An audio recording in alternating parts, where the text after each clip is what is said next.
Hi అండి, ఇవాళ సొరకాయ తురుముతోటి సర్వపిండి చేద్దాము. తెలంగాణ స్పెషల్.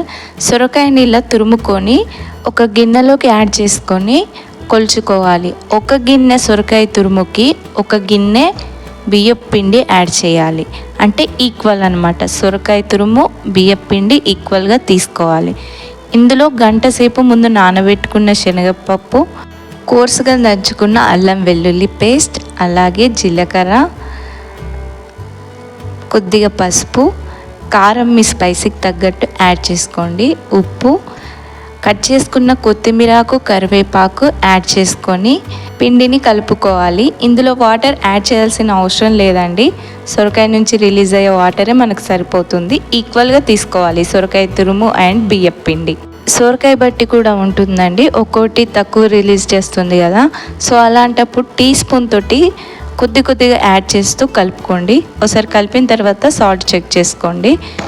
పెనం మీద ఆయిల్ యాడ్ చేసుకొని దాన్ని పెనం మొత్తం స్ప్రెడ్ చేయండి.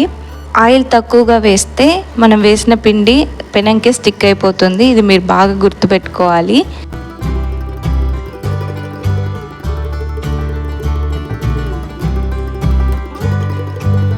కొద్దిగా పిండిని తీసుకొని పెనం మీద పెట్టేసి రౌండ్ షేప్లో, మరీ పల్చగా కాకుండా మరీ మందంగా కాకుండా చేసుకోండి.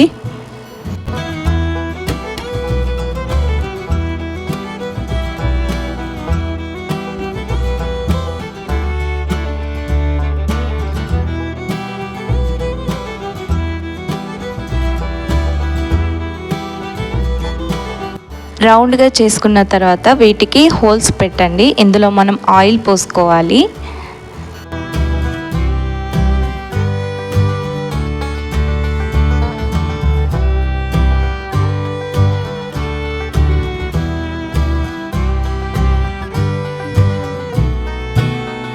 దీన్ని ఇప్పుడు మనం మీడియం ఫ్లేమ్ మీద కాల్చుకోవాలి.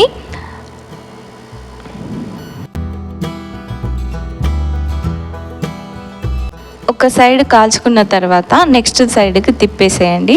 నెక్స్ట్ మళ్ళీ హోల్స్లలో ఆయిల్ యాడ్ చేయాలి. ఇలా 2 సైడ్స్ కాల్చుకున్న తర్వాత సైడ్కి తీసేసుకోవడమే. రెసిపీ నచ్చిందా? ఒక లైక్ చేయండి అండ్ సబ్స్క్రైబ్ చేయండి. Thank you so much for watching.